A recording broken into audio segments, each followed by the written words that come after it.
কে তুমি? আর আমার হাত ধরে জঙ্গলের মধ্যে নিয়ে আসলে কেন? প্লিজ আমাকে ছেড়ে দাও।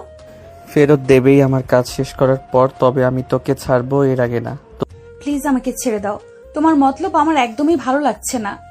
আমাকে এখান থেকে যেতে দাও। তুমি যেই হও, আমাকে কিন্তু চেনো না। ওকেও চিনি, তোর বাবাকে হাড়ে হাড়ে চিনি। আর একটা কথা ভালো করেই মনে রাগ, এত সর্বনাশ হচ্ছে তাও তোর ভাবার কারণে। মানে কে তুমি?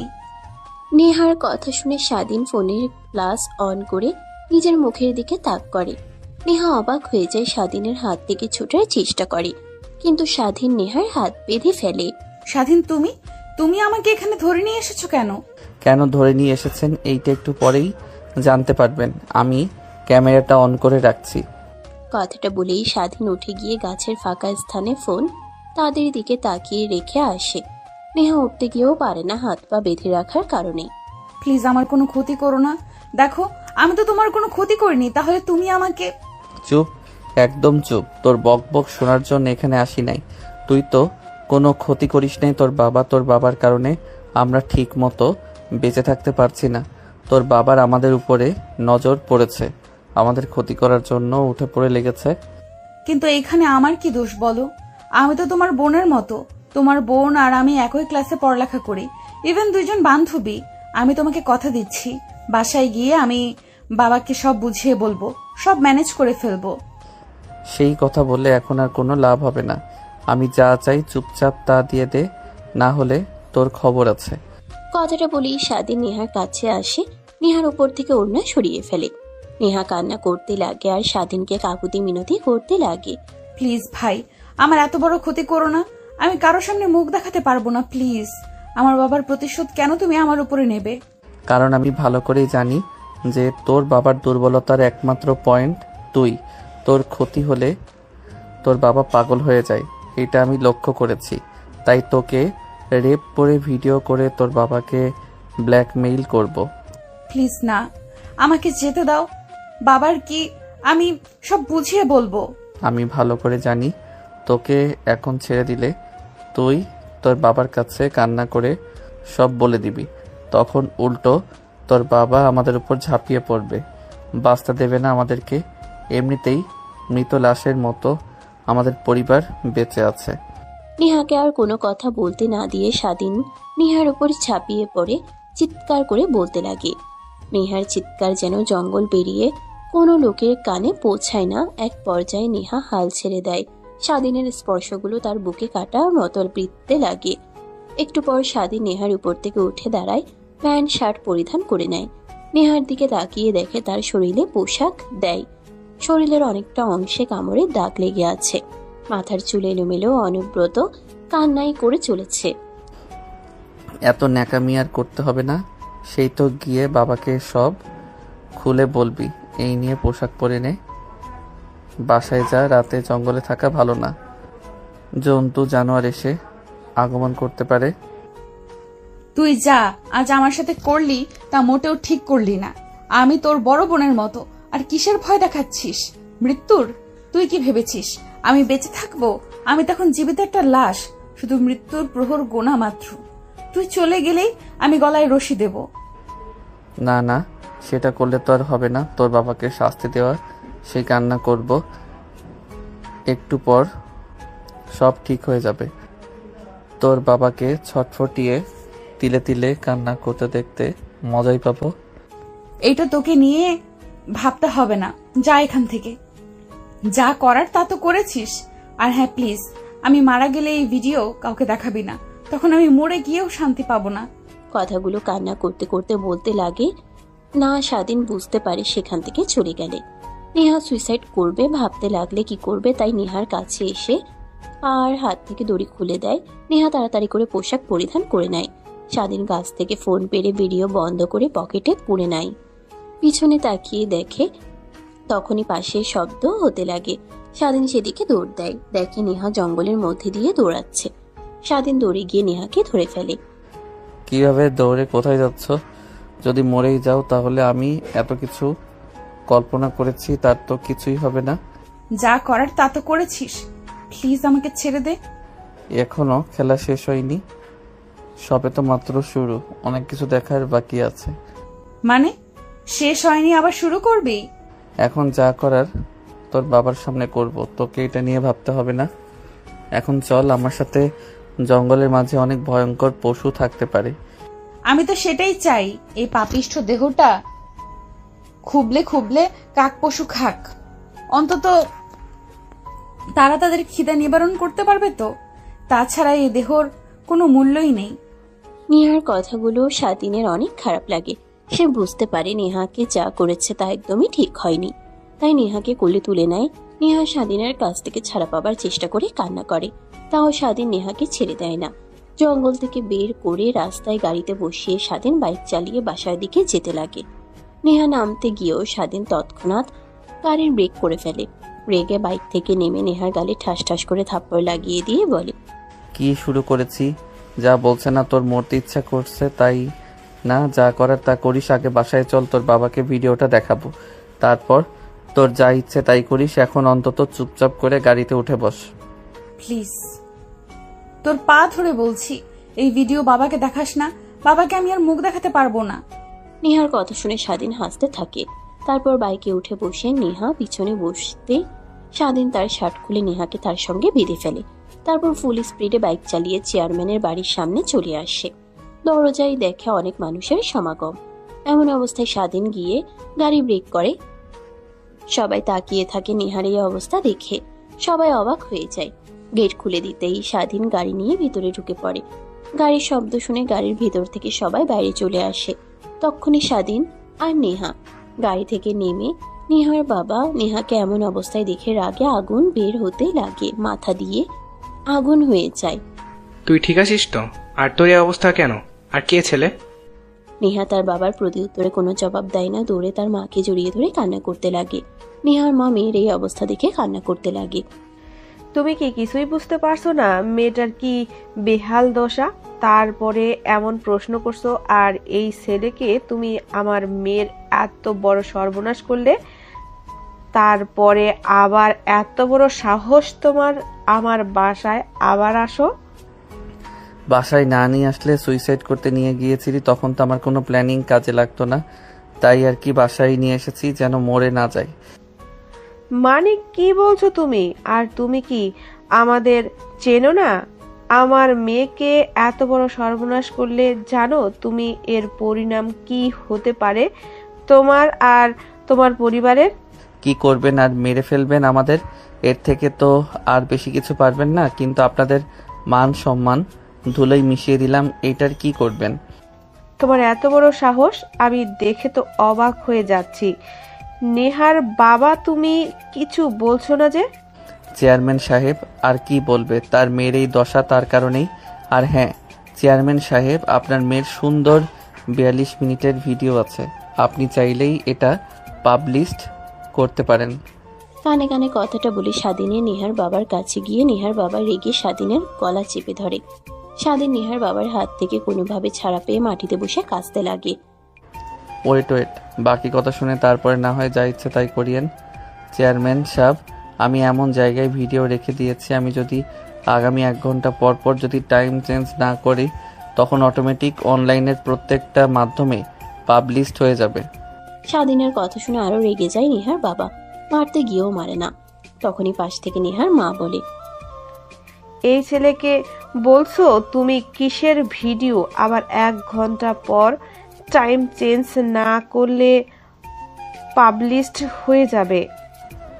সেটা না হয় আপনার স্বামীর কাছ থেকে শুনে নেবেন। আমি আসি, প্রয়োজন হলে আবার আসবে। কথাটা বলে স্বাধীন নেহার দিকে তাকিয়ে জিহবা দিয়ে ঠোঁট বিছায়। নেহা দেখে ভয় পেয়ে তার মাকে শক্ত করে জড়িয়ে ধরে। নেহার মা রেগে যায়।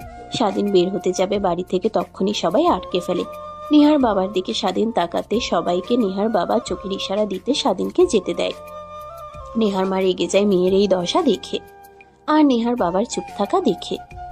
এখানে যা হয়েছে তা যদি বিন্দুমাত্র বাইরে পৌঁছায় তাহলে তোদের সবাইকে মেরে ফেলবো। জানি দেওয়ালেরও কান আছে, বাট যদি জানতে পারি সে দেওয়ালকে, তাহলে তার পরিবারকেও শেষ করে ফেলবো।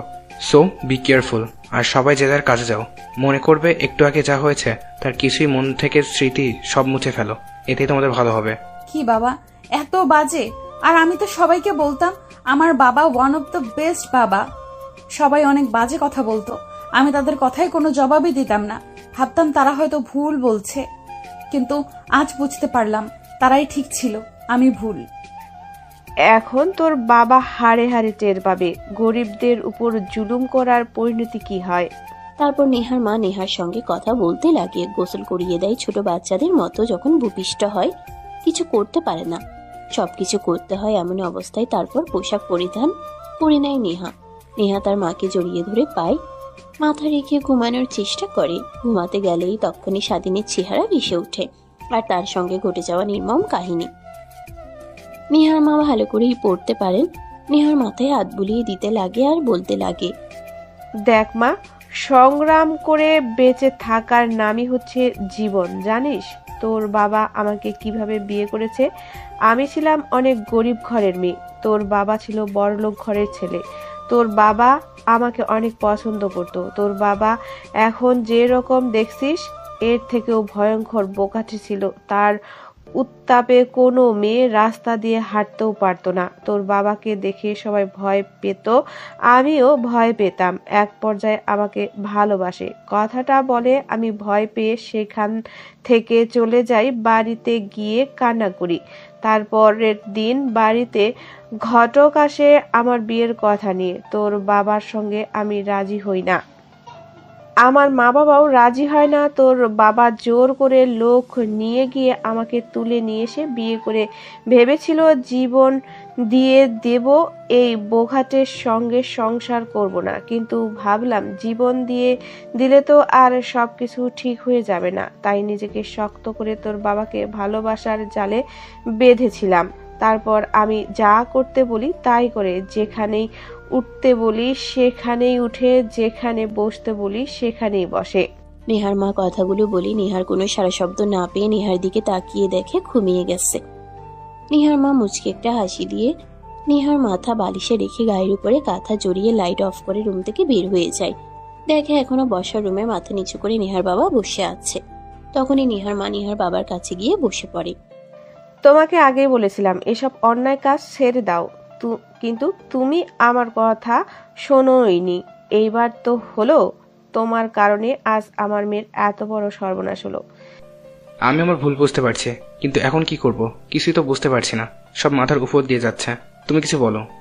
কেন, কি করবে বুঝতে পারছো না? এত বড় চেয়ারম্যান, এতগুলো গ্রাম তোমার কথায় উঠবোস করে, আর তুমি কিনা কি করবে ভাবতে পারছো না? নেহার মায়ের কথায় নেহার বাবা মাথা দিয়ে না জানায়। নেহার মা রেগে নেহার বাবার দিকে তাকিয়ে বলে, তোমার কথা দেখে বুঝতে পারলাম তুমি ছেলেটাকে চেনো। এক্ষুনি সবাইকে নিয়ে ছেলেটার বাসায় যাবে, ওদের যা যা তুমি দখল করেছো সব ছেড়ে দিয়ে চলে আসবে, আর ছেলেটার বাবার কাছ থেকে ক্ষমা চেয়ে তবে আসবে। যতক্ষণ না ছেলেটা আর ছেলেটার বাবা তোমাকে ক্ষমা না করছে ততক্ষণ আসবে না। আসলে তোমাকে আর বাসার মধ্যে আসতে দেব না। আচ্ছা ঠিক আছে, কিন্তু আমি চেয়ারম্যান হয়ে একটা লোকের সামনে মাথা নিচু করব, বিষয়টা কেমন দেখায় না? তোমার মেয়ের সম্মানের কাছে কি তোমার চেয়ারম্যানের মর্যাদা এতটা বড়? যদি তাই হয় তাহলে যাবার দরকার নেই। আমাকে আর একে মেরে ফেলো তাহলেই চলবে, তোমার সঙ্গে থাকতে চাই না। না না না, এমন করে বলছো কেন? আমি এখনই যাচ্ছি, ক্ষমা চেয়ে আসছি। যতক্ষণ না ক্ষমা করবে ততক্ষণ বাড়িতে আসবো না। এই তো বুঝতে পারছো। আর হ্যাঁ, বিশেষ করে ছেলেটার বিষয়ে সবকিছু জেনে শুনে তবেই আসবে। আচ্ছা ঠিক আছে। কথাটা বলেই বসার রুমের বড় ঘরের দিকে তাকিয়ে দেখে সদ্যই 8:30 বাজে। তাই সবাইকে নিয়ে নেহার বাবা বেরিয়ে পড়ে। অন্যদিকে স্বাধীন চেয়ারম্যান বাড়ি থেকে বাইক নিয়ে বের হয়ে বাড়ির দিকে যেতে লাগে আর ভাবতে লাগে, আমি কি কাজটা ঠিক করলাম? এইখানে তো নেহা আপুর কোনো দোষ নেই। চেয়ারম্যানের প্রতিশোধ তার মেয়ের উপরে নিলাম, আর নেহা আপু তো তার বাবার পাওয়ার নিয়ে কখনোই অহংকার করেনি। তাহলে নেহা প্রসঙ্গে যা করলাম তা আমার একদমই ঠিক হয়নি। কিন্তু কি করব, তো অত্যাচার চেয়ারম্যানের তো আর সহ্য করার মতো না। এখন উচিত শিক্ষা পাবে সে। এখন গরিবদের দিকে চোখ তুলে তাকাতেও সে 100 বার ভাববে। দেখো, এত কিছু ভেবে কোনো লাভ নেই। একদিন সময় করে নেহা আব্বুর কাছ থেকে ক্ষমা চেয়ে নেব। যদি ক্ষমা না করে, আবার যদি রাতে উল্টাপাল্টা কিছু করে ফেলে, তখন কি হবে? কথাগুলো ভাবতে ভাবতে স্বাধীন বাইক নিয়ে বাড়ির দিকে আর যায় না। তার বন্ধুদের সঙ্গে আড্ডা দিতে বাজারে চলে যায়। স্বাধীন তার বন্ধুদের সঙ্গে বেশ কিছুক্ষণ আড্ডা দিয়ে বাড়িতে চলে আসে। দেখে বাড়ির সামনে অনেকগুলো গাড়ি দাঁড় করিয়ে আছে। স্বাধীন ভয় পেয়ে যায়। বাইকটা নিয়ে ভয়ে ভয়ে বাড়ির ভিতরে ঢুকে দেখে নিহার বাবা তার বাবাকে সব কাগজপত্র বুঝিয়ে দিচ্ছে। স্বাধীন গুটি গুটি পায়ে তার বাবার কাছে গিয়ে দাঁড়ায়। নেহার বাবা স্বাধীনের দিকে তাকায় করুণ দৃষ্টিতে। স্বাধীনের অনেক মায়া হতে লাগে। সব দলিলের পেপার বুঝিয়ে দেওয়া হলে নেহার বাবা তার সব কর্মচারীকে বাড়ি থেকে বের হয়ে যেতে বলে। সবাই চলে গেলে নেহার বাবা স্বাধীনের বাবার পা ধরে ক্ষমা চায়। আরে আরে কি করছেন আপনি, প্লিজ উঠেন। না, আমি উঠবো না যতক্ষণ না আমাকে ক্ষমা করে দিচ্ছেন। আমি আমার ভুল বুঝতে পারছি, প্লিজ আমাকে ক্ষমা করে দেন। আর কখনোই কোনো গরিবের উপরে জুলুম করব না। দেখেন, কখনো কারোর সামনে মাথা নিচু করবেন না, একমাত্র আল্লাহর কাছে ছাড়া। আর মহান আল্লাহ তাআলা আপনাকে তো আর কম দেয়নি।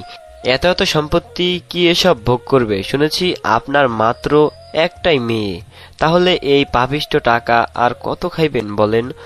বলি কি, সময় থাকতে আল্লাহর পথে চলে আসেন। আর আমি আপনাকে ক্ষমা করে দিয়েছি। যে ভুল বুঝতে পারে তাকে ক্ষমা করে দাও, মহানবী সাল্লাল্লাহু আলাইহি ওয়াসাল্লাম আমাদের তা বলে গিয়েছে। অনেক অনেক ধন্যবাদ আপনাকে। আর বাবা, তোমাকেও আমার চোখ খুলে দেওয়ার জন্য ধন্যবাদ। কথাটা বলেই নিহার বাবা চলে যায়। স্বাধীনের মা, বাবা, বোন সবাই স্বাধীনের দিকে তাকায়। স্বাধীন অন্যদিক করে সেখান থেকে সোজা রুমের দিকে যেতে লাগে। স্বাধীনের বোনের বিষয়টা খটকা লাগে, তাই স্বাধীনের পিছু পিছু রুমে চলে আসে। বিষয়টা কি হলো? সবকিছু মাথার উপর দিয়ে গেল। যেখানে বাবা কেস করে 5 বছর হলো জমি নিয়ে লড়াই করছিল চেয়ারম্যানের সঙ্গে, চেয়ারম্যান টাকা দিয়ে আমাদের সব সম্পত্তি সব পেয়ে গিয়েছিল, কিন্তু হঠাৎ করে সব ফিরিয়ে দিল যে। আমাকে বলছিস কেন এটা? যা গিয়ে চেয়ারম্যান কেবল কেন ফিরিয়ে দিয়েছে? মনে হয় মরণের ভয় এসেছে, তাই সব কিছু ফিরিয়ে দিয়েছে। না না, এইসব কিছুই না।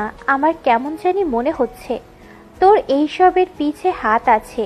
তুই কিছু তো একটা করেছিস, না হলে এই চেয়ারম্যান এইভাবে শায়েস্তা হবার কথা নয় কখনোই। আপু, তুইও না এইভাবে আমাকে সন্দেহ করছিস? আমি কি করব? আমি কি আর একা চেয়ারম্যানের বিরুদ্ধে একা পেরে উঠতে পারবো? কথাটা বলেই স্বাধীন মাথা চুলকাতে লাগে। তখনই সামিয়ার নজর যায় স্বাধীনের মাথার দিকে। তখনই স্বাধীনের দিকে যেতে লাগে। স্বাধীন এটা দেখে ভয় পেয়ে যায়, তাইলে একে বলে, আপু, এভাবে আমার দিকে এগিয়ে আসছিস কেন? এভাবে আসিস না, গা ঘেমে একাকার হয়ে আছে, গোসল করতে হবে। গোসল করে, সমস্যা নেই। এর আগেও তো ফুটবল খেলে এসেছিস, এইভাবে কথা বলিসনি। আর তোর মাথায় এটা কি? কথাটা বলেই সামিয়া স্বাধীনের মাথার চুলের উপর থেকে একটা সেফটি পিন বের করে। এইটা কি দেখতে পারছো না? Safety pin. এইটা আবার বলার কি আছে? এটা সেফটি পিন, এটা আমিও ভালো করে দেখছি, বাট তোর মাথায় কি করে আসলো? আরে আপু, আমি কি করে বলবো সেফটি পিন কিনা আমার মাথায় কি করে আসলো? মনে হয় বন্ধুদের সঙ্গে আড্ডা দিচ্ছিলাম, তখন কেউ মজা করে মাথায় লাগিয়ে দিয়েছে হয়তোবা। না না, কেউ মজা করে লাগিয়ে দেয়নি। এই সেফটি পিনটা কোথায় যেন দেখেছি। আর ওয়েট, তুই এখানে দাঁড়াতো একটু ভালো করে। তোর গা থেকে কেমন চরম দুর্গন্ধ আসছে। কথাটা বলেই সামিয়া স্বাধীনের কাছে চলে যায়। গা দিয়ে ঘ্রাণ কেমন যেন চেনা চেনা লাগে। আর সেফটি পিনটাও তখনই নেহার কথা মনে পড়ে। এমনই স্যান্ড নেহা ব্যবহার করে, আর সেফটি পিন নেহার হিসাবে লাগানো ছিল। তখনই সামিয়া স্বাধীনের কাছ থেকে খানিকটা দূরে গিয়ে দাঁড়ায়। সামিয়া ভালো করে তাকিয়ে দেখে স্বাধীনের প্যান্টে রক্ত লেগে আছে, টি শার্টের নিচের অংশেও রক্ত লেগে আছে। এটা দেখে সামিয়া স্বাধীনের দিকে বাঁকা দৃষ্টিতে তাকায়। আরে আপু, তুই এইভাবে আমার দিকে তাকিয়ে আছিস কেন? মনে হচ্ছে আমাকে তুই জ্যান্ত চিবিয়ে খাওয়াবি। দেখ, তুই সবার চোখ ফাঁকি দিতে পারলেও আমার চোখ ফাঁকি দিতে পারবি না। তোকে ভালোই ভালোই বলছি, কি হয়েছে সব কথা খুলে বল। তোর গা দিয়ে যেই স্মেলটা আসছে এটা নেহার পারফিউমের, আর সেফটি পিন যেটা ওটাও নেহার হিজাবে লাগানো ছিল, আর তোর প্যান্ট টি শার্টে রক্ত লাগানো। আর চেয়ারম্যান এইভাবে সব কিছু কীভাবে মেনে নিল? বাবাকে সব জায়গা লিখে দিয়ে গেল, যেখানে বাবা তার বিরুদ্ধে মামলা করে কিচ্ছু পায়নি। দেখ, আমার কাছ থেকে কিছু লুকাস না, তাহলে তোর খবর আছে। স্বাধীন বুঝতে পারে না কি করবে। মাথায় হাত দিয়ে চুলকাতে লাগে আর নিচের দিকে তাকিয়ে ভাবতে লাগে। এই যা, ধরা পড়ে গেলাম। এখন কি বলবো? আপুকে যদি বলি, আপু তো আমাকে মেরে ফেলবে। কিন্তু কি বলবো, মিথ্যা কথা বললেও আবার ধরা পড়ে যাব। কিরে, কথা বলছিস না কেন? আমি কি বলেছি তোর কানে যাচ্ছে না? কি করেছিস তুই নেহার সঙ্গে? সামিয়ার কথা শুনে স্বাধীন ভয় পেয়ে যায়, ঢোক গিলতে লাগে। পাশে থাকা টি টেবিল থেকে পানির গ্লাস নিয়ে ঢক ঢক করে খেতে লাগে।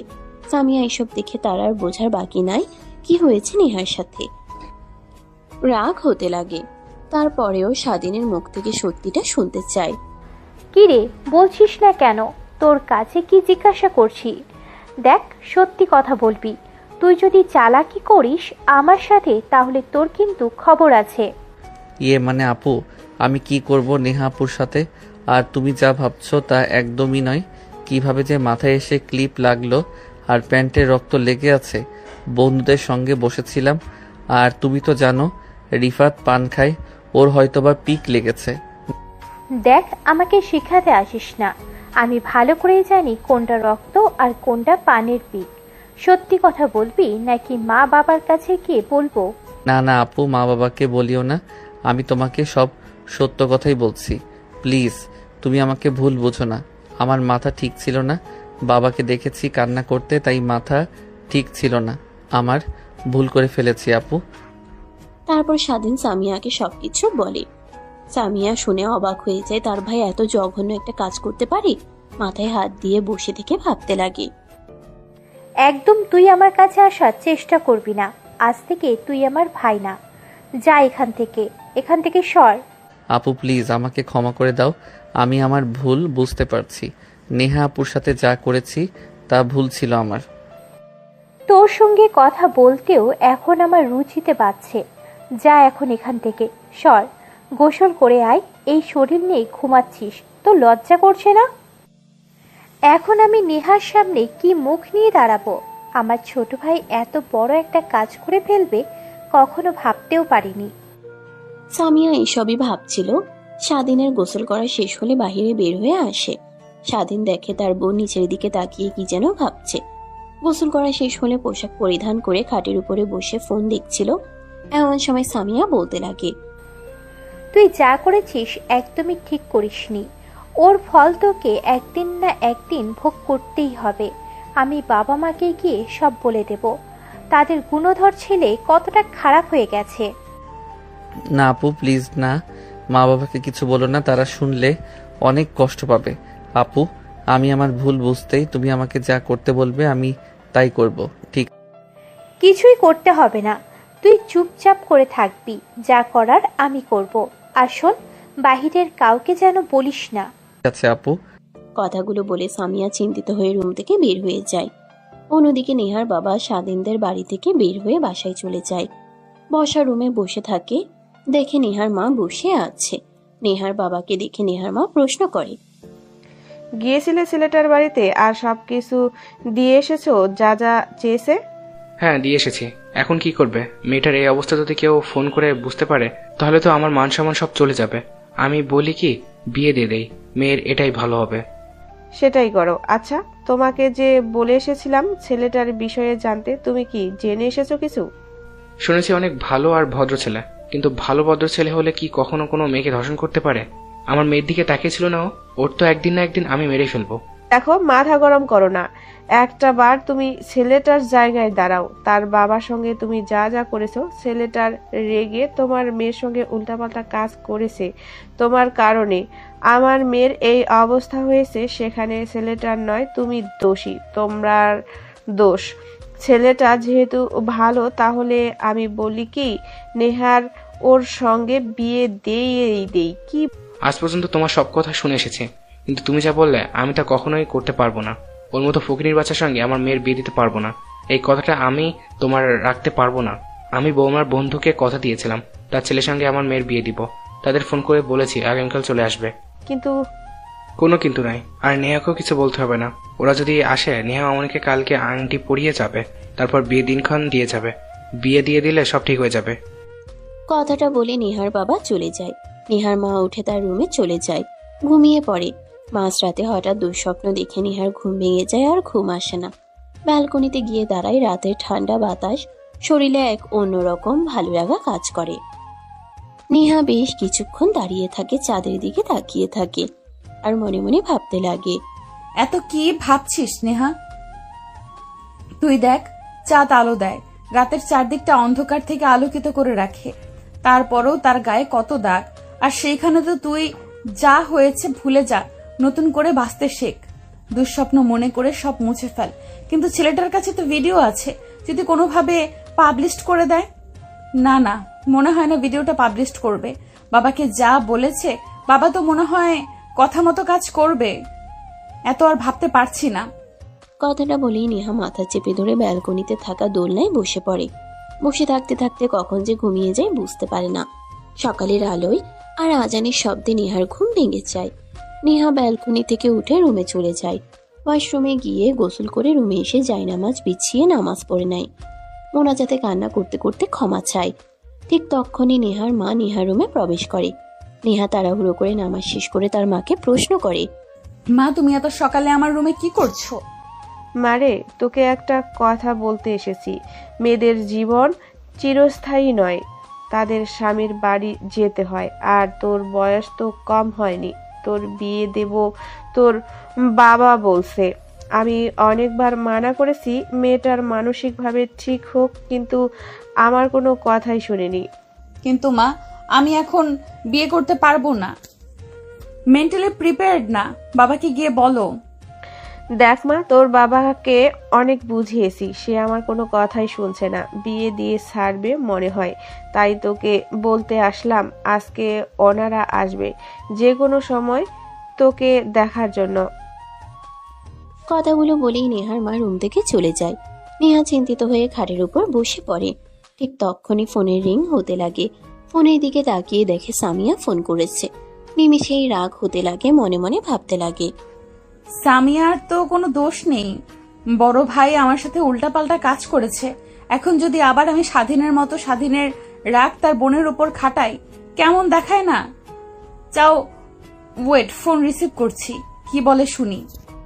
কথাটা ভাবতেই আবার ফোনে রিং হতে লাগে। নেহা ফোন রিসিভ করে কানের কাছে ধরে, কিছুই বলে না। তখন ওই পাশ থেকে সামিয়া বলতে লাগে, কেমন আছিস? হ্যাঁ আছি, আলহামদুলিল্লাহ ভালো। দেখ, আমি সব জানতে পারছি। তোর সঙ্গে যা হয়েছে তা একদমই ঠিক হয়নি, কিন্তু আমার ভাইকে তুই বিশ্বাস কর, মোটেও এমন না, অনেক ভালো একটা ছেলে। কিন্তু বাবার কান্না করতে দেখে ওর রাগ উঠে যায়, তাই তোর সঙ্গে এই কাজ করে ফেলে।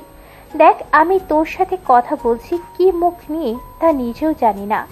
কিভাবে যে তোকে বলবো আমার ভাইকে তুই ক্ষমা করে দে, আর তুই যে শাস্তি দিতে চাস দিতে পারিস। না, সমস্যা নেই, আমি বুঝতে পারছি আর ক্ষমা করে দিয়েছি। একটা কাজ করতে পারবি তুই? আসার সময় দোকান থেকে দড়ি কিনে নিয়ে আসতে পারবি? কি বলছিস তুই এইসব উল্টোপাল্টা কথা? দেখ, সুসাইড করলেই সব সমস্যার সমাধান হয় না। তুই কি চাস আমাকে বল। কাল আমার সাথে এমন বড় দুর্ঘটনা ঘটে গেল, আর বাবা কিনা উল্টো আমার বিয়ে ঠিক করেছে। আজকে তারা দেখতে আসবে, 15-20 দিন পর আবার বিয়ে হবে। বাবাকে বলেও কোনো লাভ হচ্ছে না, কি করব কিছুই বুঝতে পারছি না। সামনে শুধু একটা পথই ফাঁকা দেখতে পাচ্ছি আমি। তাহলে এখন তুই কি চাস বল আমাকে, আমার সাধ্যমতো চেষ্টা করব। আমি নিজেও জানি না কি চাই। এই পাপিষ্ঠ শরীরটা আর অন্য কাউকে বোঝা হিসেবে দিতে পারবো না। আচ্ছা ওয়েট, আমি আসছি তোর বাড়িতে। কথাটা বলেই সামিয়া ফোন রেখে দেয়। রুম থেকে বের হতে যাবে তখনই স্বাধীনের সঙ্গে ধাক্কা লাগে। সামিয়া স্বাধীনের দিকে রাগী দৃষ্টিতে তাকিয়ে বলে, এত তাড়াহুড়ো করে কোথায় যাচ্ছিস? আবার কোনো মেয়ের জীবন নষ্ট করতে না তো? আপু কি বলো তুমি এগুলো? কি বলছি, যা সত্যি তাই বলছি। তোকে দেখে আর কি বিশ্বাস আছে বল? যতটুকু ছিল তা তো সব দুমড়ে মুচড়ে ভেঙে দিয়েছিস। কথাটা বলেই সামিয়া রাগী দৃষ্টিতে স্বাধীনের দিকে তাকিয়ে সেখান থেকে চলে যায়। স্বাধীন তার বোনের কথা শুনে অনেক কষ্ট পায়। সেই দিকে কোনো দেশ টিপা না দিয়ে ব্যাট হাতে নিয়ে বের হয়ে যেতে যাবে তখনই পেছন থেকে তার মা ডেকে বলতে লাগে, কিরে, এত সকালে কোথায় যাচ্ছিস? খাবার না খেয়ে? মা, আজকে কলেজ বন্ধ আর পাশের গ্রামের সঙ্গে খেলা আছে, তাই যাচ্ছি, ওইখানেই কিছু খেয়ে নেব। না খেয়ে নিজে কি বেহাল করে ফেলছিস? একবার দেখছিস তাকিয়ে? স্বাধীন তার মায়ের সঙ্গে কথা বলছিল, এমন সময় বাইরে থেকে হোল্ডার বাসের সাউন্ড হয়। স্বাধীন তাকিয়ে দেখে তার বন্ধু স্বাধীন তার মার কাছ থেকে বিদায় নিয়ে দৌড়ে গাড়িতে উঠে বসে। তারপর স্টার্ট দিয়ে সোজা মাঠে চলে আসে। অন্যদিকে সামিয়া হাঁটতে হাঁটতে নিহার বাড়িতে চলে আসছে। নিহার বাবা সামিয়ার দিকে রেগে তাকায়, কিন্তু কিছুই বলে না। আন্টি, নেহা কি রুমে আছে? হ্যাঁ মা, রুমে আছে। তুমি যাও তো একটু, আর দুপুরের দিকে নেহাকে দেখতে আসবে। এসেছো ভালোই হয়েছে, নেহাকে একটু সাজিয়ে গুজিয়ে দিও তো। ঠিক আছে আন্টি। তারপর সামিয়া নেহার রুমের দিকে অগ্রসর হয়। নেহার বাবা রেগে সামিয়া আর মাকে উদ্দেশ্য করে বলতে লাগে, এই মেয়েটা এখানে এসেছে কেন? তুমি কি জানো এইটা সেই মেয়ে যার ছোট ভাই আপনিও সঙ্গে উল্টোপাল্টা কাজ করেছে? আমি জানি, অনেকবার দেখেছি।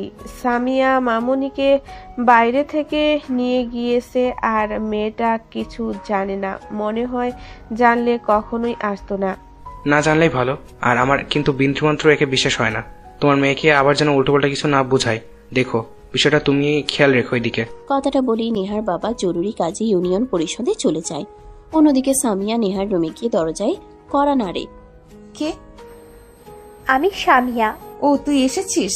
আয় তাহলে, রুমের দরজা খোলা আছে। তারপর সামিয়া রুমে এসে দেখে নেহা খাটের উপরে বসে আছে আনমনা হয়ে। সামিয়া নেহার পাশে বসে পড়ে। কি বলবে নেহাকে ভাষা খুঁজে পায় না। দেখ, তোকে কিভাবে সান্ত্বনা দেব তার ভাষা আমার কাছে নেই। আমার ভাই এত বড় কাজ করবে আমি কখনো ভাবতেও পারি নাই। বাদ দে, আমার কপালে ছিল এটা।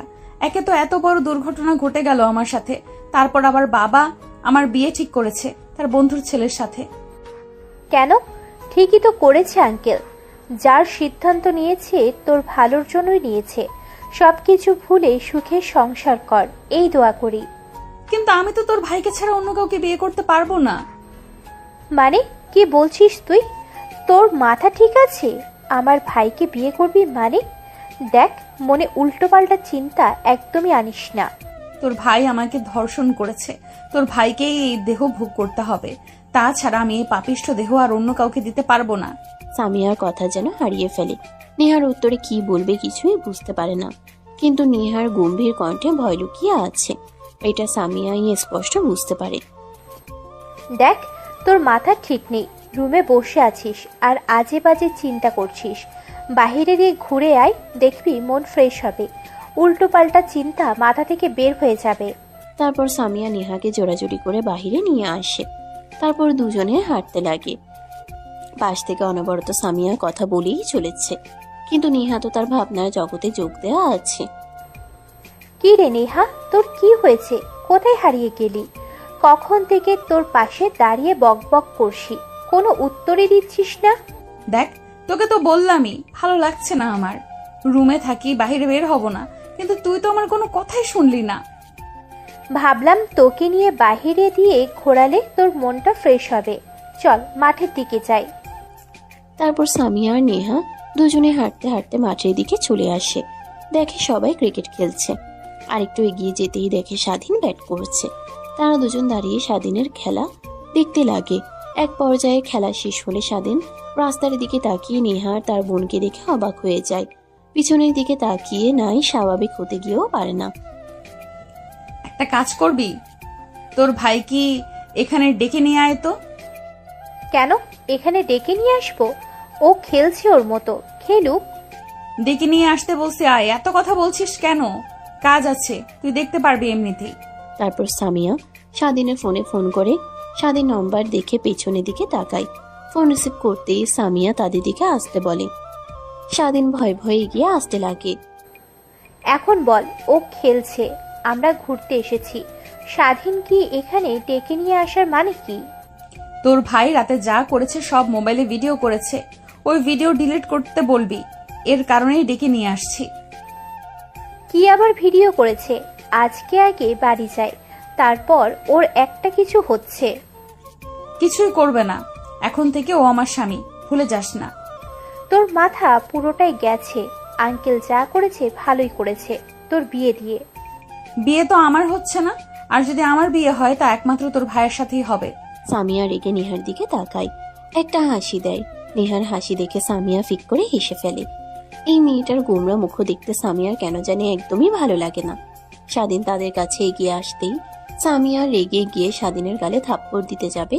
স্বাধীন চোখ বন্ধ করে ফেলে। পাশ থেকে নেহা সামিয়ার হাত ধরে ফেলে। স্বাধীন চোখ খুলে মিটমিট করে তাকিয়ে দেখে তার বোনের হাত নেহা ধরে আছে। তোকে বললাম না আমার সামনে ওর গায়ে ফুলের টোকাও দিবি না, তারপরও মারছিস কেন? যা বলেছি তা কর।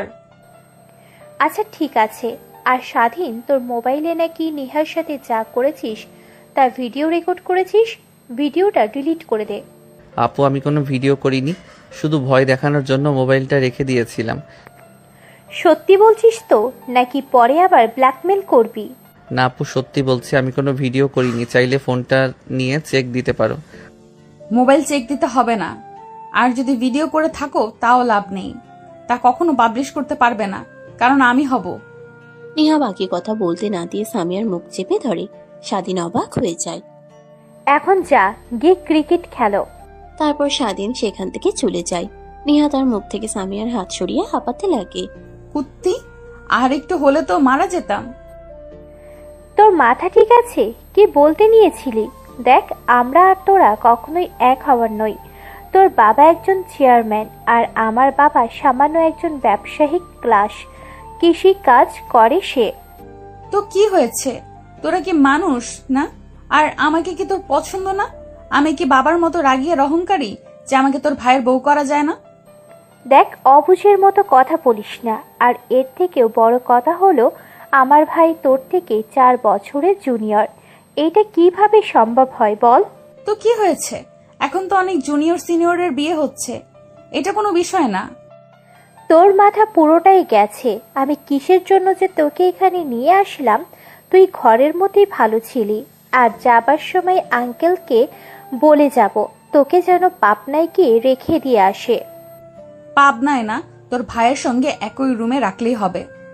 দেখ, তুইও না, তোর মাথা মুন্ডু সব এখন চিবিয়ে খাবো আমি।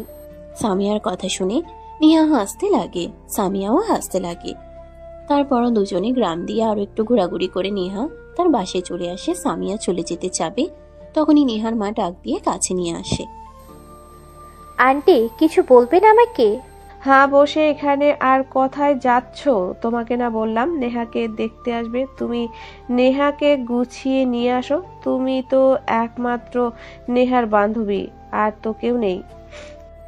না মানে আন্টি, বাড়িতে একটা ইম্পর্টেন্ট কাজ করতে হবে, মনে ছিল না, তাই আর কি।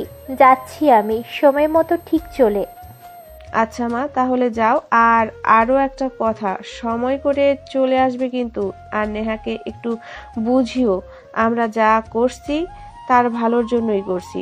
কখনোই কারো বাবা মা চায় না তার মেয়ের কষ্টে থাক। ঠিক আছে আন্টি। কথাটা বলেই সামিয়া নেহাদের বাড়ি থেকে বেরিয়ে যায়। তারপর তার বাড়ির দিকে অগ্রসর হতে লাগে। সামিয়া রাস্তা দিয়ে যেতে লাগে আর ভাবতে লাগে, স্বাধীনের কারণেই হয়তো নেহাকে বিয়ে দেওয়ার জন্য আঙ্কেল আন্টি উঠে পড়ে লেগেছে। নেহার কত স্বপ্ন ছিল বড় হয়ে ডক্টর হবে, বিয়ে হলে তো আর কখনোই পারবে না। কি যে করি, আমার ভাইয়ের জন্য মেয়েটার জীবন নষ্ট হয়ে গেল। কথাগুলো ভেবে বাসার দিকে অগ্রসর হচ্ছিল, হঠাৎ রাস্তায় স্বাধীনকে দেখতে পায় সামিয়া। স্বাধীনকে পিছন থেকে ডাকতে লাগে সামিয়া। স্বাধীন পিছনের দিকে তাকিয়ে তার বোনকে দেখতে পেয়ে দৌড়ে আসে। আপু তুমি এখন এই অবেলায় কি করছো এখানে? জানো না এই রাস্তাটা ভালো না, যদি কিছু হয়ে যায় তোমার? কি আর হবে, যা তুই সবার সাথে করিস তাই হবে। আপু আমি তো আমার ভুল বুঝতে পারছি, নেহা আপুর কাছ থেকেও ক্ষমা চাইছি, তারপরে এই কথা কেন আবার তুলছো? কোথা থেকে আসছো এই অবেলা? কোথা থেকে আর আসবো, নেহাদের বাড়ি থেকে আসছি। ওর বিয়ে ঠিক হয়ে গেছে, তাই বাড়িতে যাচ্ছি। আজকে রাতে নাও ফিরতে পারি, লেট হতেও পারে। বিয়ে ঠিক হয়েছে মানে? হ্যাঁ, বিয়ে ঠিক হয়েছে। একটা বাবা কখনোই তার মেয়ের এই সর্বনাশ হতে দেখে থেমে থাকতে পারে না। তাই নেহার বিয়ে ঠিক করেছে নেহার বাবা তার বন্ধুর ছেলের সাথে। আজকে রাতেই নাকি তারা দেখতে আসবে, সম্ভব হলে আংটি পরিয়ে যাবে। আর নেহার বাবা যেরকম কথা শুনলাম, মনে হয় আজকে রাতেই বিয়ে পরিয়ে দিতে পারে। ও আচ্ছা ভালো, তা তোমাকে আবার রাতে আনতে যেতে হবে নাকি? ভালো তাই না? একটা মেয়ের জীবন নষ্ট করেছিস তুই। নেহার অনেক স্বপ্ন ছিল, তা জানিস? ও বড় হয়ে ডাক্তার হতে চেয়েছিল, তোর কারণে ওর স্বপ্ন সব ভেঙে চুরমার হয়ে গেল। আমি বান্ধবী হয়ে ওর সামনে গিয়ে দাঁড়াতে পারছি না। তুই যেই কাজ করেছিস তার জন্য আর রাতে তোকে বের হতে হবে। এর রাস্তায় কোনো এক মেয়েকে দেখলে আবার তোর পশুর রূপ জেগে উঠতে পারে। আমি চলে আসবো একা। আরে না আপু, কি বলো? তুমি ফোন করো, আমি চলে আসবো। আর আচ্ছা যাও, আমি মা বাবাকে বলে দেবো তোমাকে এগিয়ে দিয়ে আসতে হবে নাকি? না, তা লাগবে না, আমি একাই যেতে পারবো। এখন সূর্য অস্ত যায়নি। না আপু চলো, তোমাকে নেহাপুর বাড়িয়ে দিয়ে তারপর আমি যাব, সমস্যা নেই। স্বাধীনের কথা শুনে সামিয়া ভেঙচি কেটে পিছনের দিকে নেহাদের বাসার দিকে যেতে লাগে। সামিয়ার পিছু পিছু স্বাধীনও যেতে লাগে। একটু পর নেহাদের বাসার সামনে চলে আসে স্বাধীন। পিছন ফিরে বাড়ির দিকে যেতে লাগে, তখনই নজর যায় নেহার রুমের ব্যালকনির দিকে। স্বাধীনকে দেখে নেহা ব্যালকনিতে দাঁড়িয়ে কফি খাচ্ছে আর তার দিকে অপলক দৃষ্টিতে তাকিয়ে আছে। স্বাধীন এক পলক দেখে চোখ সরিয়ে বাসার দিকে যেতে লাগে। বাসায় আস্তে আস্তে একটু রাত হয়ে যায়। দরজা দিয়ে ভিতরে ঢুকতে যাবে, তখনই স্বাধীনের মা বলতে লাগে, বাবারে যা তো, তোর বোন সে কখনই বের হয়েছে শুনলাম। নেহা মামনের বাড়িতে যাবে, কখনো তো আসতে না, এখনো তো আসছে না। ও তো এত রাতে করে থাকে না। একটু নেহাদের বাসায় গিয়ে দেখ না বাবাও কি করছে, না অন্য কোনো জায়গায় গিয়েছে। অনেক চিন্তা হচ্ছে আমার। আরে মা, চিন্তা করতে হবে না, আমি রাস্তায় আপুর সঙ্গে দেখা হয়েছিল। আপু নেহাপুর বিয়ে, তাই সে ওইখানে থাকবে, এঙ্গেজমেন্ট করিয়া যাবে আজ। তাই নেহাপুর মা তাকে বলেছে অনেক করে থাকার জন্য, তাই সে থাকবে। তাই বলেছে তোমরা যেন চিন্তা না করো। সে কথা আমাকে বলে দিলেই হয়, আমি তো চিন্তা করি না। আচ্ছা যা, তুই ফ্রেশ হয়ে আয়, শরীর ঘেমে দুর্গন্ধ বের হচ্ছে। তারপর স্বাধীন তার রুমে চলে যায়। ফ্রেশ হয়ে রুমে বসে থেকে ফোন টিপতেছিল, তখন একটা আননোন নাম্বার থেকে কল আসে। স্বাধীন প্রথম দেখায় ইগনোর করে, সচরাচর রং নাম্বার রিসিভ করে না। একের পর এক ফোন আসতেই লাগে, সেদিন জরুরি কল ভেবে রিসিভ করে। তখনই ওই পাশ থেকে কান্নার কণ্ঠ শুনতে পায়। স্বাধীন থমকে ওঠে, ফোনের এই পাশ থেকে হ্যালো হ্যালো করতে লাগে। হ্যালো, কে আপনি? কথা বলছেন না কেন? হ্যালো, এভাবে কান্না করছেন কেন? প্লিজ কথা বলুন, কে আপনি? স্বাধীনের কথা শুনে মোবাইলের ওই পাশে থাকা কন্ট্রোল যেন কান্নার গতি বেশি হয়। তখনই পিছন থেকে নাম ধরে ডাকতেই কল কেটে দেয়। স্বাধীন যেন থমকে যায়। নেহাপুর আবার কি হয়েছে? এভাবে কান্না করছে কেন? আর আমার নাম্বার কোথা থেকেই পেল? তাকে তো দেখলাম মাঠে বেশ হাসি খুশি ছিল, ভাবলাম যাক অযথা চিন্তার হাত থেকে মুক্তি পেলাম। এখন আবার কি হয়েছে তার? ফোন করে কান্না করছে এইভাবে? দেখ, এত কিছু আর চিন্তা করতে পারছি না। কিসের জন্য যে নেহাপুর সঙ্গে ওই উল্টাপাল্টা কাজ করতে গেলাম? আর যদি না করতাম তাহলে আর এরকম দিন দেখতে হতো না। খিরে বাবা, কখন থেকে ডাকছি তোকে, আমার কথা কি তোর কানে যায় না? বলছি খাবার খেতে আসবি, আয়, তোর বাবা খাবার টেবিলে অপেক্ষা করছে। স্বাধীন তার মায়ের ধমক খেয়ে ফোনটা রুমে রেখেই খাবার টেবিলে গিয়ে বসে দেখে তার বাবা পাশের চেয়ারে বসে আছে। স্বাধীনের মা খাবার সার্ভ করতে লাগে। এমন সময় স্বাধীনের বাবা বলতে লাগে, জানো সামিয়ার মা, আজকে না চেয়ারম্যান সাহেব এসেছিল আমার দোকানে। ভয় পেয়ে গিয়েছিলাম, কিন্তু আমার সঙ্গে অনেক ভালোভাবে কথা বললো। শুনলাম নেহা মামুনের বিয়ে, তার জন্য অনেক শাড়ি গহনাও কিনে নিয়ে গেল। কি বলো? স্বাধীনা বললো শুধু এঙ্গেজমেন্ট হবে? মনে তো হয় না এঙ্গেজমেন্ট হলে শাড়ি গহনা আর অনেক কসমেটিক্স, কিন্তু এগুলো তো আর কিনলো না। এখনো সামিয়াকে নিয়ে অনেক চিন্তা হচ্ছে। সামিয়ার নেহা মামুনি তো একই ক্লাসে পড়াশোনা করে, এখন সামিয়াকে নিয়েও চিন্তা করতে হবে, বিয়ে দিতে হবে মেয়েটাকে। সেটা নিয়ে তোমাকে ভাবতে হবে না। এখন খাবার, আমাদের একটা মাত্র মেয়ে, বিয়ে দেব, অনেক দেরি আছে। স্বাধীনের বাবা স্বাধীনের মায়ের ধমকে চুপ হয়ে যায়, আর একটা কথাও বলে না। খাবার খেয়ে নেয়। স্বাধীনও চুপচাপ খাবার খেয়ে নেয়। খাবার খাওয়া শেষ হলে রুমে গিয়ে দেখে ফোন বাজছে। ফোন হাতে নিতেই ফোন কেটে যায়। স্ক্রিনের দিকে তাকিয়ে দেখে 100+ মিসড কল। স্বাধীন হতবাক হয়ে যায়, তাও আবার তার বোনের নাম্বার থেকে। অন্যদিকে, মারে দেখ, এত জেদ করিস না। আর সামিয়া মা, তুমিও একটু বুঝিয়ে বলো না। দেখো কেমন করছে, ওর বাবার সিদ্ধান্ত নিয়েছে, জানোই তো, কারো কথাই শোনে না।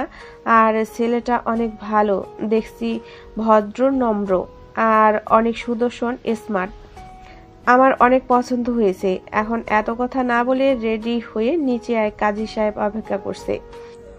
তোমাদের বলছি কানে যাচ্ছে না? আমি বিয়ে করব না। আর তোমরা যদি জোর করো তাহলে আমি আমার কোনো ক্ষতি করে ফেলবো। আর বাবাকে বলো তাদেরকে নিয়ে চলে যেতে। কি বলিস তুই? এইসব মাথা ঠিক আছে? তোর বাবা কেমন রাগী তুই জানিস না? তোর বাবাকে গিয়ে আমি কোন মুখে নিয়ে কথা বলবো? আন্টি আপনি যান, আমি নেহাকে বুঝিয়ে রেডি করে আনছি, আপনি রাগ করবেন না। আর আঙ্কেলকে গিয়ে বলেন 30 মিনিট পর আমরা আসছি। আচ্ছা মা, আমি বলছি। আর তুমি একটু বোঝাও নেহাকে, এত রাগ জেদ একদমই ভালো না মেয়েদের। কথাগুলো বলেই নেহার মা সেখান থেকে চলে যায়। নেহা খাটের উপরে বসে পড়ে কান্না করতে লাগে অঝরে। সামিয়া ভেবাচেকা খেয়ে যায়, নেহাকে কি বলবে সে নিজেও বুঝতে পারে না। আরে তোর কি হয়েছে, এভাবে কান্না করছিস কেন? দেখ আজ না হয় কাল বিয়ে তো করতেই হবে তোকে, এত কান্নাকাটি না করে বিয়ে করে নে, তাতেই ভালো হবে। তুই তো জানিস আমার বিষয়ে, তারপরও তুই কিভাবে বলছিস বিয়েটা আমাকে করতে? আর একটা কথা কি, আমি না তোর ভাইকে অনেক আগে থেকেই পছন্দ করতাম, কিন্তু কখনো বলা হয়ে ওঠেনি তোকে। তুই কি বলছিস সেই ভয়ে? দেখ এই সিরিয়াস মোমেন্টে ফোন করিস না, আমার সাথে তাড়াতাড়ি রেডি হয়ে নে, নিচে সবাই অপেক্ষা করছে তোর জন্য। আর আমিও দেখে এসেছি ছেলেটা অনেক সুন্দর দেখতে, হ্যান্ডসাম, গুড লুকিং, কেউ দেখে চোখ ফেরাতে পারবে না। কিন্তু আমি বিয়েটা করতে পারবো না, তুই যেভাবেই পারিস বিয়েটা ভেঙে দে। যদি তা না পারিস আমার মরা মুখ দেখবি তুই। আচ্ছা বুঝতে পারছি, তা তুই এখন কি চাস? তুই কি চাচ্ছিস যে তোর বাবা মা সবার সামনে অপমানিত হোক? আর এটা তুই দেখ। দেখ আমি তোর ভাইকে ভালোবাসি, তোর ভাইকে ছাড়া আর অন্য কাউকে কখনোই ভালোবাসতে পারবো না। আর তোর ভাইকে যদি আমি না পাই তাহলে বিশ্বাস কর আমি সুইসাইড করব, আমার লাশ বের হবে এই বাড়ি থেকে। দেখ একদমই পাগলের মতো কথা বলবি না। আরে তোদের অবস্থা দেখ আর আমাদের অবস্থা দেখ, তোর মধ্যে অহংকার নেই দেখে তুই আমাকে তোর বান্ধবী মনে করিস। তোর বাবা মা কখনোই মানতে পারবে না তুই জমিদারের একমাত্র নাতনি, প্লাস এই গ্রামের চেয়ারম্যানের মেয়ে। আর আমার বাবা সামান্য একটা দোকান আছে বাজারে মাত্র। তোদের আর আমাদের মধ্যে অনেক তফাৎ। আর এর থেকেও বড় কথা হলো আমার ভাই তোর থেকে না হলেও 3 বছরের জুনিয়র। এই সমাজ কখনোই মেনে নিতে পারবে না। হ্যাঁ বুঝতে পারছি, তোকে বুঝিয়েও কোনো লাভ হবে না, তাহলে আমার আর এই জীবন রেখেও কোনো লাভ নেই। কথাটা বলেই নেহা দৌড়ে ব্যালকনিতে চলে যায়। সামিয়া বসে থেকে ভাবতে লাগে নেহার বলা কথাগুলো। অন্যদিকে নেহা ব্যালকনিতে গিয়ে স্বাধীনের নাম্বারে ফোন করতে লাগে। এক সময় রিসিপ্ট হলে নেহা কান্না করতে লাগে, কিন্তু কোনো কথাই বলে না। এমন সময় পিছন থেকে সামিয়া গিয়ে ডাকতে লাগে। নেহা ভয় পেয়ে কল কেটে দেয়। তুই এখানে বসে আছিস কেন? আয় রুমে আয়, সবাই নিচে তোর জন্য অপেক্ষা করছে।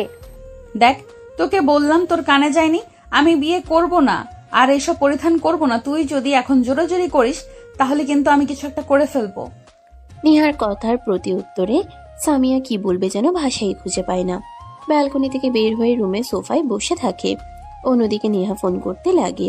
স্বাধীনে কিন্তু রিসিভ করে না, সব যেন তার ধোঁয়া সবার বাইরে চলে যায়। ফোন রিসিভ না করে অনেক রাগ হয়ে যায়, তাই পাশে থাকা ফল কাটা শরীরটা হাতে চালিয়ে দেয়।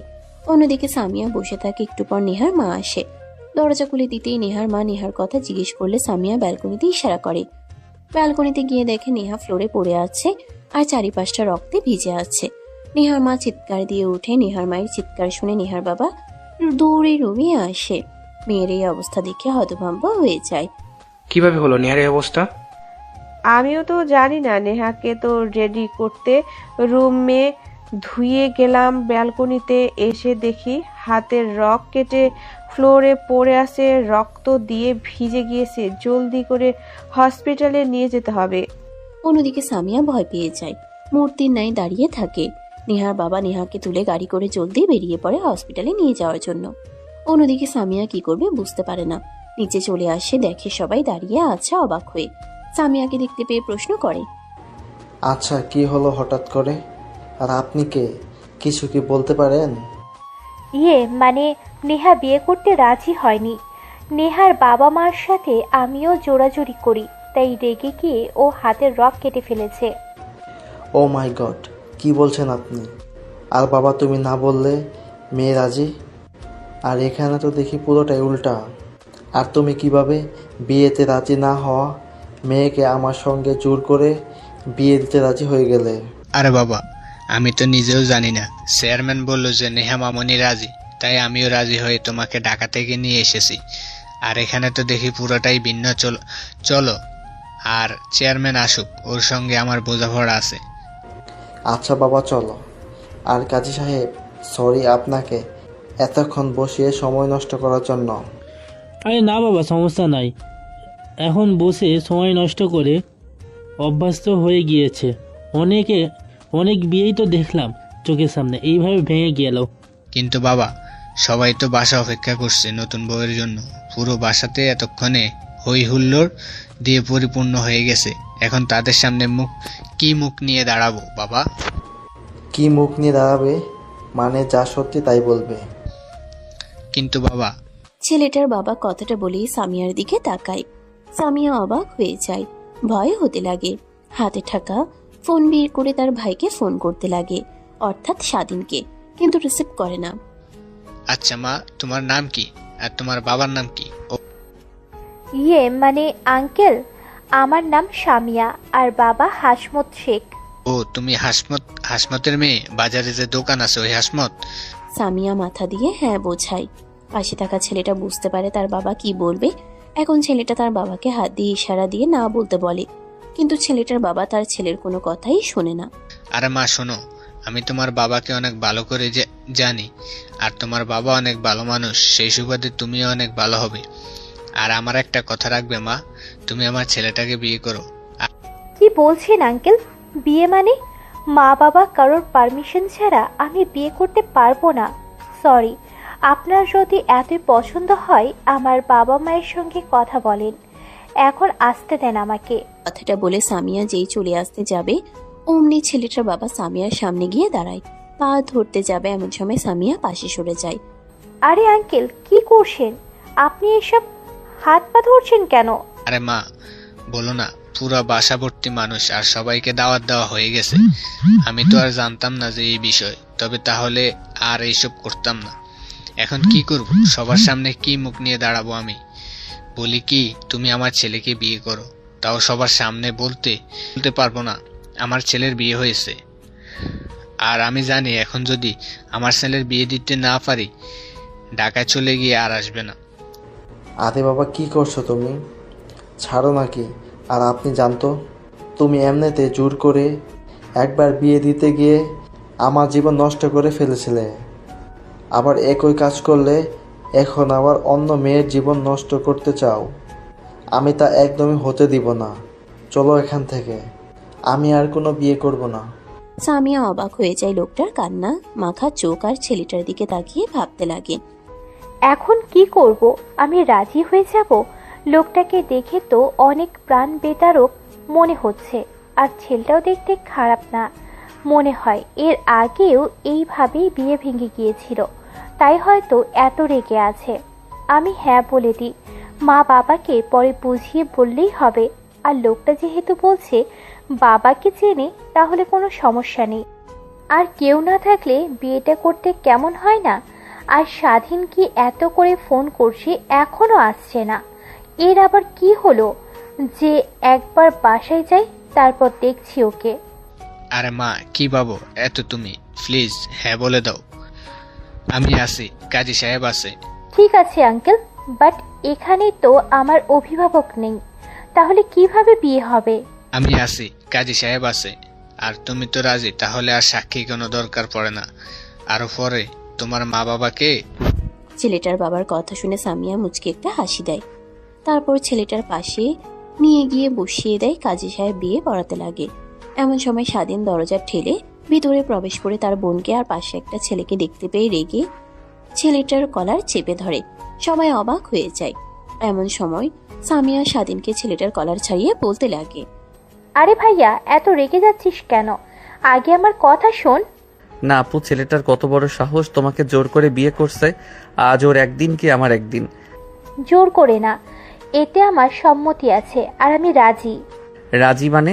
আর আমি তুই ছেলেটাকে এর আগে কখনো দেখিও নাই, আর তুমি তো কাউকে ভালোবাসো না, তাহলে এ কে? তারপর সামিয়া স্বাধীনকে সোফায় বসিয়ে শান্ত করে সব কথা খুলে বলতে লাগে। স্বাধীন শুনে বুঝতে পারে তখনই তার মা বাবাকে ফোন করে স্বাধীনের মা বাবা গাড়ি নিয়ে সোজা চলে আসে। তারপর সবার সঙ্গে কুশল বিনিময় করে বিয়ের কার্যক্রম শুরু হয়। বিয়ে পড়ানো শেষ হলে মোনাজাত করে। বিয়ে হবার কথা ছিল কার, আর হচ্ছে কার। যে বাড়িতে বিয়ে হচ্ছে সে বাড়ির কেউ নেই। তখনই সামিয়ার মাথায় নেহার কথা খেলে যায়। স্বাধীনকে তুলে একটা সাইডে নিয়ে গিয়ে বলতে লাগে, ভাইয়া, একটা তো সর্বনাশ হয়ে গেছে। নেহা হাত কেটে সুসাইড করতে নিয়েছিল। নেহার মা বাবা তাকে নিয়ে হসপিটালে গিয়েছে। এখন যে কন্ডিশনে আছে, নেহার নাম্বারে ফোন করছি কিন্তু কেউ রিসিভ করছে না। কি বলছো আপু? নেহা আপু সুইসাইড করেছে কেন? আর আজকে তো তার বিয়ে হবার কথা ছিল, আর তার সঙ্গে তোমার বিয়ে হলো, কিছুই বুঝতে পারছি না। সব যেন মাথার উপর দিয়ে যাচ্ছে। আরে ভাইয়া, নেহার এই বিয়েতে কোনো মত ছিল না। ওকে তো ওর বাবা জোর করে বিয়ে দিতে চেয়েছিল। আর নেহা তোকে ভালোবাসে, তোকে বিয়ে করতে চায়। কিন্তু আমি অনেক কথা বলেছিলাম, নেহার মা অনেক কথা বলেছিল, তাই হয়তো নেহা রেগে সুসাইড করে। কি বলছো আপু? নেহা আপু ভালোবাসে, তাও আমাকে? কিভাবে? দেখো আমি ভুল করেছি। এইটার কারণে কি নেহা আপু এই কাজ করবে? তা হয়তো না। আর ভালোবাসে, এর আগে তো কখনো আমাকে বলেনি। স্বাধীন আর সামিয়া দুজনে কথা বলতে লাগে। অন্যদিকে ছেলেটার বাবা ছেলেটা স্বাধীনের মা বাবার সঙ্গে পরিচিত হতে লাগে। তখনই সামিয়ার ফোনে রিং হতে লাগে। ফোনের দিকে তাকিয়ে দেখে রং নাম্বার। রিসিভ করে কানের কাছে ধরতেই ওই পাশ থেকে কান্না করতে করতে বলতে লাগে, আরে তুমি কোথায়? প্লিজ স্বাধীনকে নিয়ে হসপিটালে চলে আসুন। হ্যাঁ, অপারেশন করতে দিচ্ছে না। বলছে যে পর্যন্ত স্বাধীন না আসবে সেই পর্যন্ত অপারেশন করতে দেওয়া যাবে না। এদিকে নেহার কন্ডিশন অনেক খারাপ। ডাক্তার বলছে 10 মিনিটের মধ্যে অপারেশন না করলে শরীর থেকে সম্পূর্ণ রক্ত বের হয়ে যাবে, মারা যাবে ও। তাও কোনো কথা শুনছে না। আমরা বলছি স্বাধীনের সঙ্গে ওর বিয়ে দিব, কোনো কথা শুনছে না। প্লিজ মা, স্বাধীনকে নিয়ে হসপিটালে চলে আসো। তোমার পা জড়িয়ে ধরে বলছি, আমার একমাত্র মেয়ে। আঙ্কেল, আপনি কোনো চিন্তা করবেন না, আমি এক্ষুনি স্বাধীনকে নিয়ে আসছি। কথাটা বলেই ফোন রেখে দেয়। স্বাধীনকে নিয়ে তড়িঘড়ি করে নিচে চলে আসে। তারপর সব কথা খুলে বলতে লাগে। স্বাধীনের মা বাবা অবাক হয়ে যায়। পাশে ছেলেটার বাবা ছেলেটাও অবাক হয়ে যায়। তারপর গাড়ি করে সবাই হসপিটালে চলে আসে। দেখে অপারেশন থিয়েটারের সামনে নেহার মা বাবা চিন্তিত হয়ে ঘোরাঘুরি করছে। স্বাধীনকে দেখতে পেয়ে নেহার বাবা দৌড়ে আসে স্বাধীনের কাছে। বাবা প্লিজ, তুমি আমার মেয়েটাকে বাঁচাও। ও অপারেশন করবে না যে পর্যন্ত না তোমরা সঙ্গে কথা বলছে। প্লিজ একটাবার অপারেশন থিয়েটারে গিয়ে কথা বলে এসো। নেহার বাবার কথা শুনে স্বাধীন অপারেশনের রুমে প্রবেশ করে দেখে একটা নার্স ইনজেকশন দেবার চেষ্টা করছে, কিন্তু নেহা কোনোভাবেই দিতে দিচ্ছে না। স্বাধীন কেবিনে প্রবেশ করে। নেহা চুপ হয়ে যায়, নার্স ইনজেকশন দিয়ে দেয়। তারপর স্বাধীনকে বের করে দেয়। অপারেশন শুরু হয়। ভিতরে অপারেশন হচ্ছিল। অন্যদিকে বাহিরে সবাই চিন্তিত হয়ে পায়চারি করছিল। প্রায় 30 মিনিট পর অপারেশন শেষ হয়। ডাক্তার বের হয়ে আসে। স্বাধীন, নেহার মা বাবা সবাই দূরে ডাক্তারের কাছে যায়। ডাক্তার, নিয়ে এখন কেমন আছে? আলহামদুলিল্লাহ, অনেক ভালো। অপারেশনটা সময় মতো হয়েছে।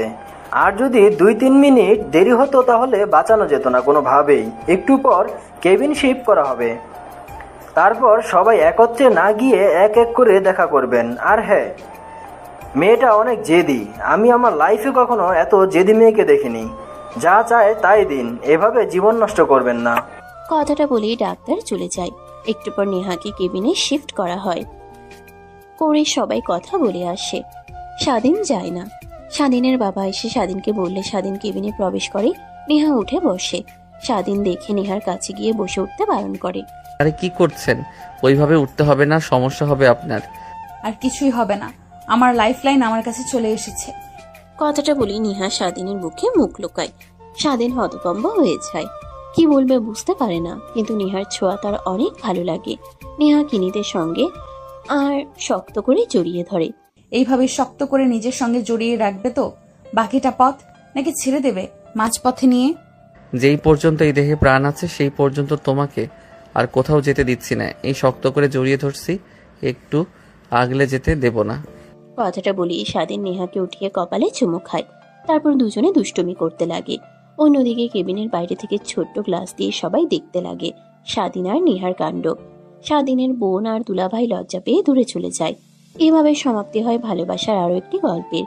বেঁচে থাক ভালোবাসা, আর না পাওয়া ভালোবাসাগুলো কাঁদিয়ে যাক সবাইকে। সমাপ্ত।